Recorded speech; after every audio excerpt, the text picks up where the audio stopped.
अमीश देवगन के साथ।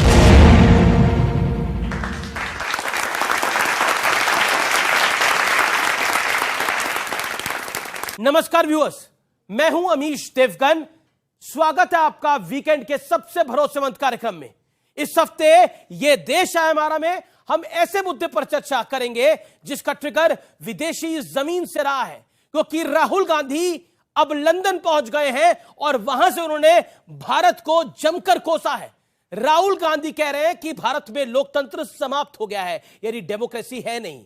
ना तो भारत में न्यायपालिका आजाद है, ना ही मीडिया आजाद है, ना ईडी, ना सीबीआई, कुछ भी आजाद नहीं है। भारत की स्थिति यूक्रेन से की जैसी हो गई है, जैसे यूक्रेन का हाल है वैसे भारत का हाल हो गया है। देश की हर संस्था पर राष्ट्रीय स्वयंसेवक संघ का कब्जा हो गया है और आरएसएस मुस्लिम ब्रदरहुड की तरह है। इसलिए ब्रिटेन और अमेरिका जैसे देश चुपचाप तमाशा ना देखे, यानी राहुल गांधी ये चाहते हैं कि ब्रिटेन और अमेरिका जैसे देश भारत में दखल दें। सवाल है कि क्या राहुल गांधी ने भारत को और भारत की जनता को, जनार्दन को बहुत हल्के में ले लिया है? क्या राहुल गांधी विदेशी ताकतों की मदद से सत्ता हासिल करना चाहते हैं? और क्या ऐसी सत्ता वो हासिल कर लेंगे जैसा बीजेपी आरोप लगा रही है? आखिर विदेश में बैठकर भारत के खिलाफ दुष्प्रचार का मकसद क्या है? इस हफ्ते यह देश है हमारा जनता जनार्दन के बीच इसी सवाल पर होगा सबसे बड़ा संग्राम, सबसे बड़ी राजनीतिक बहस। देश में हारे तो विदेशियों के सहारे। स्वागत है आपका वीकेंड के सबसे भरोसेमंद कार्यक्रम यह देश है हमारा में।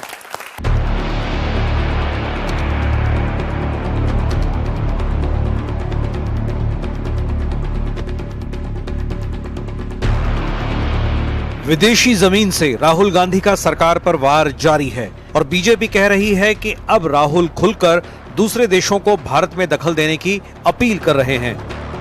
The so-called defenders of democracy, which are the United States, European countries, seem to just be oblivious that a huge chunk of the democratic model has come undone. Rahul Gandhi ji जहर फैलाना बंद करें, नफरत फैलाना बंद करें और विदेशी धरती का इस्तेमाल भारत के खिलाफ एजेंडा चलाना बंद करें।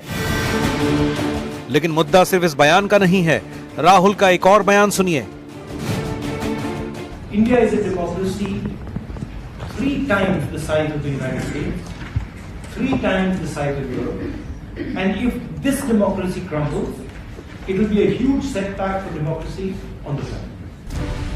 पिछले करीब 8 दिनों के दौरान लंदन में बैठकर राहुल गांधी ने आरोपों की झड़ी लगा दी। पहले बोले भारत में छात्रों से संवाद नहीं कर सकता। Can give a talk in Cambridge University, Harvard University, but he can't give a talk in India. फिर बोले भारत में लोकतंत्र खत्म हो गया है। In my view, Narendra Modi is destroying the architecture of India. इसके बाद कहा संसद में बोलने नहीं दिया जाता। When we try to raise these questions, we're not allowed to raise them in the House. How dare anyone pick up courage to say so? सवाल है कि जब राहुल गांधी संसद में जमकर बोलते हैं, भारत जोड़ो यात्रा करते हुए देश भर के लोगों से संवाद भी करते हैं, फिर विदेश में बैठकर देश के लिए दुष्प्रचार करने का मकसद क्या है? आज जनता के बीच इसी मुद्दे पर होगी सबसे बड़ी राजनीतिक बहस। और आज जनता जनार्दन के बीच सबसे बड़ी पॉलिटिकल बहस इसी मुद्दे पर होगी। और आज एक बड़ा पॉलिटिकल फेस ऑफ है, आज एक बड़ी आर पार की टक्कर है। एक तरफ है भारतीय जनता पार्टी के प्रवक्ता और साथ ही साथ सुप्रीम कोर्ट के जाने माने एडवोकेट गौरव भाटिया, जो दूसरी तरफ है कांग्रेस पार्टी के बेहद लोकप्रिय नेता आचार्य प्रमोद कृष्णम और प्रियंका गांधी के एडवाइजर, जो हर हाल में चाहते हैं कि राहुल गांधी का शासन, प्रियंका गांधी का शासन 2024 में वापस आ जाए। वो तैयारी कर रहे हैं 2024 की। तो मेरे साथ आज एक्सपर्ट्स का बड़ा पैनल भी तैयार है। एक तरफ दीपक झा है जो कि जाने माने राजनीतिक विश्लेषक हैं और सैयद जवाद है, दोनों के लिए जोरदार तालियां। तो दूसरी तरफ संजय राणा है और मनीष गुप्ता है, इन दोनों के लिए जोरदार तालियां। और जनता जनार्दन है, देश के युवा हैं, उनके लिए जोरदार तालियां। आज एक मूल सवाल के साथ इस चर्चा की मैं शुरुआत करता हूं और मैं ऑडियंस से एक एक रिएक्शन लूंगा और उसके बाद इस चर्चा में आगे बढ़ता हूं। आप खड़े होइए। जिसको मैं चुनूंगा वो खड़े हो जाए और वो अपनी बात को बोले। मैं आपसे जानना चाहता हूं, आपके घर में अगर लड़ाई होती है तो पड़ोसी के पास जाके बोलते हैं कि समझा दीजिए? नहीं, हमारे घर के जो पेरेंट्स होते हैं वो समझाने की कोशिश करते हैं, हमारे घर में वो मसला सॉल्व होता है। घर में मसला सॉल्व होता है जी। अब कोई और खड़ा होगा जो बोलना चाहे, आप बोलो। अगर आपके घर में कोई लड़ाई हो तो बाहर के पड़ोसी को जाके बोलते हो या किसी रिश्तेदार को बोलते हो कि सॉल्व करा दो? बिल्कुल नहीं, क्योंकि घर का मसला हमेशा घर में ही सुलझाया जाता है, ना कि बाहर जाके सुलझाया जाता। तो राहुल गांधी तो हमेशा ऐसे ही करते, कुछ ना कुछ तो अतरंगी करते। अतरंगी, अतरंगी, ये शब्द निकल के आया आचार्य जी। अतरंगी शुरुआत आप ही से कर लेते हैं। ये राहुल गांधी जी जैसा जनता कह रही है, इतने अतरंगी क्यों करते रहते हैं, मैं आपसे पूछता हूं। और देखिए अमीश देवगन, राहुल गांधी अतरंगी नहीं करते ना सतरंगी करते हैं, वो बजरंगी करते हैं। और राहुल गांधी जो कहते हैं उससे आपको प्रॉब्लम है, बीजेपी को प्रॉब्लम है। बीजेपी को प्रॉब्लम है ये समझ में आता है, लेकिन राहुल गांधी जो बोलते हैं उससे आपको प्रॉब्लम है, ये मेरी समझ में आज तक नहीं आया। नंबर 1, राहुल गांधी केदारनाथ जाते हैं तो इन्हें प्रॉब्लम, राहुल गांधी बद्रीनाथ जाते हैं तो इन्हें प्रॉब्लम, राहुल गांधी वैष्णो देवी की यात्रा करते हैं तो इन्हें प्रॉब्लम, राहुल गांधी मानसरोवर जाते हैं तो इन्हें प्रॉब्लम, और तो और राहुल गांधी कोई प्रेस कॉन्फ्रेंस तो इन्हें प्रॉब्लम, और तो और राहुल गांधी को बयान दे इन्हें प्रॉब्लम। हद तो तब हो गई अमीश देवगन जी कि राहुल गांधी कन्याकुमारी से जब कश्मीर की पदयात्रा करते हैं, जिस पदयात्रा को उन्होंने कहा यह गैर राजनीतिक है, नॉन पॉलिटिकल है, उस पदयात्रा से भी इन्हें प्रॉब्लम। तो भाई राहुल गांधी क्या करें, आखिर क्या करें? राहुल गांधी अगर तो लंदन में जाके बोलेंगे कि आइए हमारे साथ आइए और भारत में लोकतंत्र बचाइए। देखिए हमारा देश, ये कैसी याचना है? सुनिए, ये इंटरनेशनल ग्लोबलाइजेशन का जमाना है। ओ, पहली बात। दूसरी बात, मुझे गौरव भाटिया जी से बड़े आदर के साथ, अदब के साथ 2 बातें पूछनी है कि 2014 से पहले ये देश सपेरों का देश था, ये तो मोदी जी ने बोला। 2014 से पहले इस देश को कोई जानता नहीं था, ये तो मोदी जी ने बोला। क्या 2014 में भारत पैदा हुआ? यह आदिकाल से भारत है और अनंत काल तक रहेगा। गौरव भाटिया, गलतफहमी के शिकार मत बनिएगा। दूसरी बात अमीश देवगन जी, मैं कहना चाहता हूं भारतीय जनता पार्टी के राष्ट्रीय प्रवक्ता को, सत्ताधारी पार्टी के बड़े धुरंधर वकील साहब को कहना चाहता हूं कि 2024 में याचना नहीं, रण होगा, जीवन और मरण होगा, संघर्ष बड़ा भीषण होगा। चलिए, ये तो ऐलान कर दिया कांग्रेस पार्टी ने, आचार्य प्रमोद कृष्णम ने। कांग्रेस में तो एक ही संत है कहते हैं, और उन्होंने ऐलान कर दिया कि याचना नहीं, 2024 में रण होगा, और वो रण बहुत भीषण होगा। और कहा कि अतरंगी नहीं है राहुल गांधी, बजरंगी है राहुल गांधी। लेकिन लंदन में जाकर किसकी लंका को जला रहे हैं वो जानना जरूरी है। गौरव भाटिया, देखिए, पहले कहा जाता था जब आई नरेंद्र मोदी जी की आंधी, वायनाड तक उड़ गया राहुल गांधी। अब क्या हो रहा है? अब लोग कह रहे हैं जब आई नरेंद्र मोदी जी की आंधी, लंदन तक उड़ गया राहुल गांधी। और मैं बताता हूं, भैया कह रहे हैं और परम ज्ञानी, मैं इनकी बहुत इज्जत करता हूं, इसलिए जब सारे लोग रण छोड़ देते हैं तब आते हैं हमारे स्वामी जी और बचाव करते हैं उस अपरिपक्व बालक का, जिसके बारे में ये भी जानते हैं कि कितनी गलत बात बोली है। रण तो होगा भाई साहब, लेकिन ऐसा ना हो कि योद्धा इटली जाके इटालियन पिज्जा खा रहा हो। यह सुनिश्चित कर दीजिएगा कि भारत में ही रहे। अब मैं आता हूं बात पे। कितना अच्छी बात हमारी यहाँ पे एक साथी ने कही। उसने कहा अगर घर की बात है तो हम घर में ही करेंगे, अगर कमी लगती भी है, आपको इटालियन चश्मे से कमी लगती है अमीर जी, तो भी आप घर के अंदर बोलेंगे ना, पार्लियामेंट में बोलेंगे, आप जाएंगे लोगों के सामने बोलेंगे। आप कैम्ब्रिज जाके ये बता रहे हैं कि अमीश देवगन और मीडिया इसकी हवा टाइट है, बोल नहीं पाता। मैं तो अमीश देवगन को देखता हूं रोज दहाड़ रहा होता है, और राहुल गांधी कह रहे हैं अमीश देवगन की हवा टाइट है। दूसरी बात, उन्होंने क्या कहा, बहुत बड़ा आपत्ति दर्ज करते हुए कहता हूं, वो एक हमारे सिख भाई को कहते हैं, सिख हो ना तुम, Sikh, you are a second rate citizen. अरे नहीं भैया, 84 के दंगे तो राजीव गांधी ने कराए। बड़ा पेड़ गिरता है तो धरती हिलती है। जगदीश टाइटलर अभी 2 महीने पहले उनको कमिटी में डाल दिया। दंगे कराने वाले भी आप हैं, जेल जाने वाले भी आप हैं, और जल के पूरी तरह से राख होने वाले भी यही कांग्रेस कह रही है, एक हाँ। सेकंड, कांग्रेस कह रही है कि राहुल जी के लंदन वाले भाषण ने बीजेपी को हिला दिया है। देखिए, मैं तो इतना कहूंगा कि कभी ऐसा अगर समय आया अमीश जी कि राहुल गांधी जी ने संन्यास ले लिया राजनीति से, इनसे ज्यादा हमें उनकी याद आएगी। जब जब वो जाते हैं, कुछ बोल के आते हैं, आपको मालूम है शर्म से इनका सर झुक जाता है। मैंने एक उदाहरण दिया, वो तो याचना नहीं, वो तो रण की बात कर रहे हैं। हाँ, मैं अभी बता रहा हूं। वो वैसे ही है जैसे बैरक ओबामा ने कहा था कि बंदा खरगोश चाहते हैं, तेज दौड़ना चाहते हैं, लेकिन चलते कछुए की चाल है। कंप्यूटर में वायरस है, दिमाग में उनके वायरस है, और वो दुनिया को ज्ञान दे रहे हैं। फॉलोअर्स आते हैं यूक्रेन से, चुनाव लड़ेंगे टिम्बकटू में और भारत में रहेंगे, कहेंगे मैं यहां का नेता हूं। अरे भैया, चुनाव आपको भारत में जवाब आचार्य जी का, लंदन में तो नहीं। आचार्य मैं एक बात और उठा दूं, उसके बाद आप उनके पास जाइएगा। देखिए, मैं एक बात और पूछना चाहता हूं, आचार्य जी मुझे बताएंगे संप्रभुता क्या होती है? हम आजाद हुए, सॉवरेनिटी का पहला प्रिंसिपल है कि आपके अंदरूनी मामले में हस्तक्षेप नहीं हो सकता है। कौन होता है? अमेरिका हो या यूके हो? आप मुझे बताइए, कैसे राहुल गांधी की इतनी हिम्मत बढ़ती है कि वो कहे आप हस्तक्षेप करो? भारत का लोकतंत्र इतना मजबूत है कि अपने आप सब कुछ जो है सही चलाता है। आचार्य जी, भारत का लोकतंत्र मजबूत है और वो गुहार लगा रहे हैं अमेरिका से, वो गुहार लगा रहे हैं ब्रिटेन से कि आइए हमारी मदद करिए, भारत की मदद करिए। What he says, I am quoting Rahul Gandhi, Europe और अमेरिका लोकतंत्र के रक्षक है, यूरोप और अमेरिका लोकतंत्र के रक्षक है। इस बात से बेखबर क्यों है कि भारत में लोकतंत्र का एक बड़ा हिस्सा नष्ट हो चुका है? यानी वो क्लियर कट इंटरवेंशन की बात कर रहे हैं अमेरिका और ब्रिटेन की। क्या आपको लगता नहीं घर की बात घर में सुलझानी चाहिए? राहुल गांधी लंदन को बोल रहे हैं कि सुलझाओ हमारी बात, वही तो गए थे, ब्रिटेन के लोग ही तो आए थे यहां राज करने के लिए। हम फिर गुलाम बनने की तैयारी कर रहे हैं क्या उनकी? अमीश देवगन, पहली बात, देश के खिलाफ अगर कोई बोलता है मैं उसका समर्थन नहीं कर सकता। राहुल गांधी का नहीं करते मतलब? देश के खिलाफ अगर राहुल गांधी ने एक शब्द ही बोला होता मैं उनका समर्थन नहीं करता।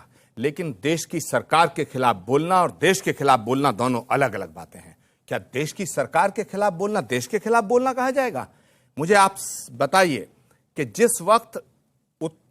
जिस वक्त यूपीए 1, यूपीए 2 और पंडित नेहरू से लेकर आज तक जितनी भी कांग्रेस की सरकारें थीं, क्या विपक्ष सरकारों की आलोचना नहीं करता? पर लंदन में जाकर क्या विपक्ष? अरे लंदन छोड़ो, अमेरिका में भी की जाएगी, इसमें क्या डरने की बात है? आज जो सुपड़ा साफ हो रहा है, आज ग्लोबलाइजेशन का, सुनो गौरव भाटिया, मैंने आपको टोका नहीं।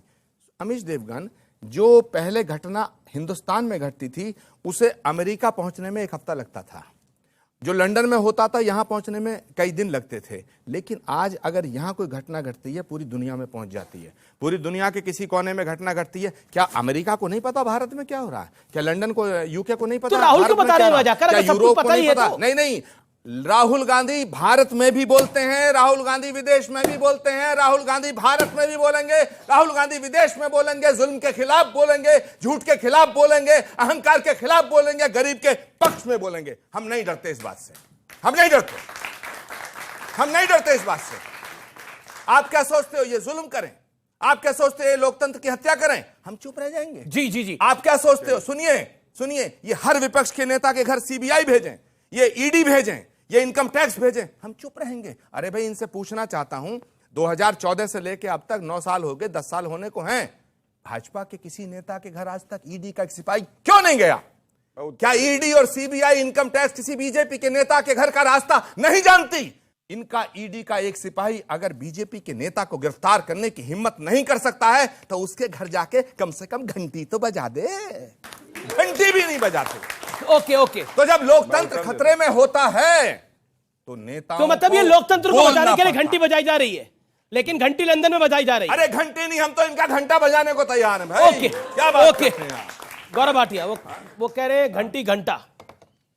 देखिए, ऐसा है कि कहा जाता है कि बिल्ली के गले में घंटी कौन टांगे, वही राहुल गांधी की हालत है। सारे नेता परेशान है, लेकिन घंटी कौन टांगे बताए कौन कि तुम क्या बोल जाते हो? बिल्ली कौन है? सुनिए, वो पता है आपको, एक ही है जो कांग्रेस का दूध पिए जा रही है रात में आके, जानते हैं आप। सुनिए अब बात, ठीक है? इन्होंने पहली बात कही, इन्होंने कहा देश के खिलाफ नहीं बोलना चाहिए वरना मैं आलोचना कर डालूंगा। क्या हुआ अगर वो जो है बड़ा नेता है? अच्छा लगा मुझे। मैं पूछना चाहता हूं, कश्मीर में अनुच्छेद 370, ये लोग कहते थे हटा के दिखाओ। अरे नरेंद्र मोदी जी आए, हटा भी दिया और अब छाती पीट रहे, कैसे हटा दिया, कैसे हटा दिया, नहीं हटाना चाहिए था। और सुनिए, अब बीच में नहीं, अभी हाथ नीचे, अभी आएगा समय आपका, चलिए आएगा नहीं, वैसे यही तानाशाही है, चलिए यही तानाशाही है, चलिए वो कह रहे हैं यही तानाशाही है, मुझे हाथ भी नहीं उठाने दे रहे। जी जी जी, देखिए इन्होंने एक बात वक्तव्य आपके सामने बोला, इन्होंने कहा राहुल गांधी बोलते हैं, बोलते। अरे क्या बोलते हो, कहां बोलते हो, किस तरीके से बोलते हो, ये मायने रखता है। आपको मालूम है पाकिस्तान का ये डोजियर यूनाइटेड नेशंस में दिया गया जब अनुच्छेद 370 हटा, पाकिस्तान, सुनिए हाँ, तो अभी मुसलमान भी आएगा, सबसे अच्छा तालिबान आएगा, हाफिज सईद के साथ इलू। अरे भैया एक करके मैं क्या बोलना चाह रहा हूं, देखिए शर्म आने लगती है, शर्म आई। हाँ, पाकिस्तान को घुस के ठोका बालाकोट एयर स्ट्राइक, ये है नरेंद्र मोदी जी, ये है नरेंद्र मोदी जी। पाकिस्तान भी आएगा, चीन भी आएगा, डर नहीं लगता है, हक्का नूडल्स नहीं खाते टेंट के नीचे, जान लो राहुल गांधी की तरह, ये बात समझ लो, ये नरेंद्र मोदी जी का भारत है। ये मैं इसलिए बच्चों को दिखाना चाहता हूं, भाई बहनों को, इसमें पाकिस्तान ने यूनाइटेड नेशंस में जो डोजियर दिया, पहले पन्ने पे कश्मीर का जिक्र है, कह रहा है वहां लोकतंत्र का गला घोटा जा रहा है। आप मुझे बताइए, ऐसे नागरिक होने का क्या फायदा कि आपका वक्तव्य आपके देश के विरुद्ध इस्तेमाल किया जाए। ऐसी जीवन से तो बेहतर है कि ना रहे। मैं कहता हूं ये शेम की बात है कि राहुल गांधी जैसा नेता यहां है जो दीमक की तरह हमारे देश को खा रहा है, खाता यहां की है और गाता तब भी पाकिस्तान चीन की है। हक्का नूडल्स का हिसाब नहीं दिया, जवाब एक ऑब्जेक्शन है आपका आपत्तिजनक है ना बहुत, आप इतने बड़े लॉयर हैं और बहुत आपत्तिजनक बात कर रहे हैं। आप क्या राहुल गांधी को पाकिस्तानी कहना चाह रहे हैं? क्या कहने का मतलब? दीमक की तरह है। नहीं, बहुत गलत अल्फाज है। आप इतने सीनियर लॉयर हैं और आप एक वरिष्ठ पार्टी के प्रवक्ता हैं और आप इस तरीके की बयानबाजी कर रहे हैं। मैं तकलीफ जानता हूं। बात से जवाब आ रहा है। एक सेकंड, आचार्य जी से एक प्रश्न पूछना था। उन्होंने उनकी बात का जवाब, बिल्कुल उनकी बात का जवाब देखिए। जो राहुल गांधी की हरकतें हैं वो पाकिस्तानियों की और विदेशियों की तरह लग रही है। बिल्कुल, कौन सा ऐसा इंसान होगा जो अपनी घर की बात जाके बाहर बोलता होगा? कोई ऐसा देशवासी? एक सेकंड, बगैर क्लियरेंस लिए जो है बिरयानी खाने चले गए थे नवाज शरीफ साहब के यहाँ, क्या कहेंगे उसके लिए? लिया था क्लियरेंस है। आज पाकिस्तान से गलबल्ला कौन करता है जाकर के, वो हमने देखा है। ठीक है, क्यों बुलाया? शांत। अब देखिए, क्योंकि आपने एक बड़ा पॉइंट रखा, मुझे आचार्य जी के पास जाना पड़ेगा उस पॉइंट को लेकर। पहले आपने बात का जवाब, फिर आप जाइए। ठीक है, 30 सेकंड गिन के 30 सेकंड मैं माइक हटाऊंगा तो आप चुप हो जाएगा। 30 सेकंड। दीमक क्यों बोला आपने राहुल जी को? मैं बताता हूं दीमक। चीन के साथ पार्टी टू पार्टी करार करना, देश की जनता चीख चीख के पूछती है उस एमओयू में क्या था? 1.5 करोड़ की रिश्वत, 1.5 करोड़ की रिश्वत चीन से कैसी ली तूने?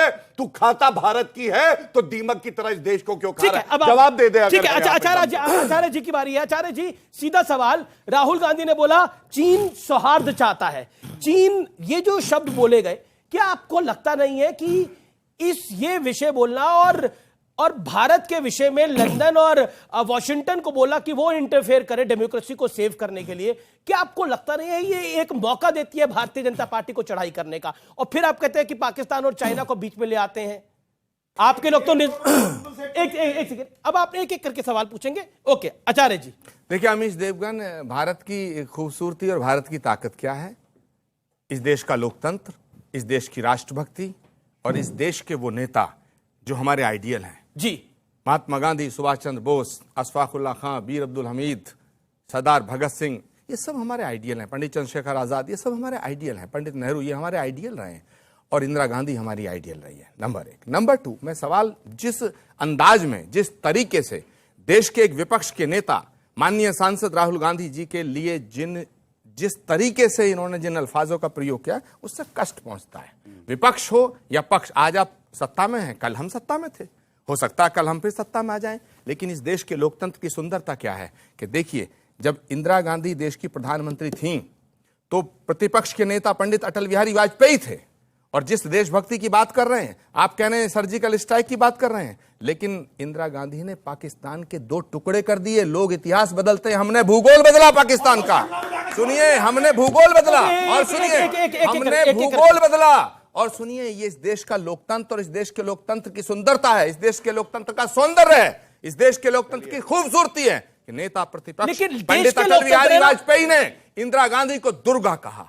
सुनिए, दुर्गा कहा। तो कहा ना? और सुनिए, और यहाँ सुनिए, तो एक- और सुनिए, लेट मी फिनिश। और सुनिए, जिस समय 91 से 96 तक नरसिम्हा राव जी की सरकार थी, कांग्रेस की सरकार थी, यूनाइटेड नेशन के अंदर भारत का पक्ष रखने के लिए उन्होंने किसे भेजा? पंडित अटल बिहारी वाजपेयी तो को। सोचिए ना, ये है अटल भारत बिहारी का वाजपेयी को लोकतंत्र। पहुंचा या राहुल गांधी, बीजेपी कहती है कि राहुल गांधी को भेज देंगे यूएन, तो क्या कराएंगे वहां पर? अभी तो मेरी बात पूरी नहीं, पेट में दर्द क्यों हो गया? नहीं, मैं तो सवाल पूछ रहा हूं आपसे। मेरी बात पूरी मेरे होने पेट दो। में क्यों दर्द होगा? अमीश देवगन, मेरी देखो जी, मेरे से सवाल आप करो, जवाब सुनो। हाँ, पूरा सुनो आपका जवाब। लेकिन अमीश देवगन, जी, जी, जी। मैं आपको भी चुनौती दे रहा हूं और चेतावनी दे रहा हूं विनम्रता के साथ। आप पार्टी बनने की कोशिश मत करो। आप पार्टी बनने की कोशिश मत करो। ना, हम पार्टी है, देश की पार्टी है। हम तो देश की पार्टी है। मेरी बात तो पूरी नहीं होने दी। करिए अपनी बात पूरी। आप हमें चेतावनी दे रहे हैं, और देखिए मीडिया को चेतावनी दी जा रही है स्टूडियोज के अंदर, और फिर राहुल जी कह रहे हैं कि लोकतंत्र है नहीं, मीडिया सुनता नहीं है। देखिए, चेतावनी आप दे रहे हैं खुल्लम खुल्ला, वो भी देश का सबसे ज्यादा चर्चित कार्यक्रम है आर पार। चेतावनी, ओके, सुनिए, चेतावनी इसलिए दे रहा हूं कि महाभारत में भगवान कृष्ण ने कहा था कौरवों से, दुर्योधन से, कि कम से कम इन्हें 5 गांव दे दो। दुर्योधन ने कहा सुई के नोक के बराबर जमीन नहीं दूंगा। तब महाभारत हुआ था अमीश देवगन। इसलिए महाभारत से पहले की चेतावनी है ये 2024 का जो चुनाव है, अच्छा, ये भारतीय लोकतंत्र का महाभारत होगा। और इसीलिए होगा कि आप विपक्ष के नेताओं को बोलने नहीं देते हो। इस दौर में रुकेंगे एक ब्रेक के लिए, लेकिन ब्रेक के बाद एक्सपर्ट्स भी पूछेंगे सवाल, नेता देंगे जवाब, क्योंकि ये बड़ा फेस ऑफ है गौरव भाटिया और आचार्य प्रमोद कृष्णम के बीच। एक तरफ नरेंद्र मोदी की अगुवाई में बीजेपी चाहती है कि वो 2024 में वापस लौट के आए, और दूसरी तरफ हर हाल में पूरा विपक्ष चाहता है कि मोदी निपट जाए और फिर किसी को भी हम प्रधानमंत्री बना लेंगे। ब्रेक के बाद इस पर होंगे कुछ बड़े सवाल। आप देखते रहिए वीकेंड का सब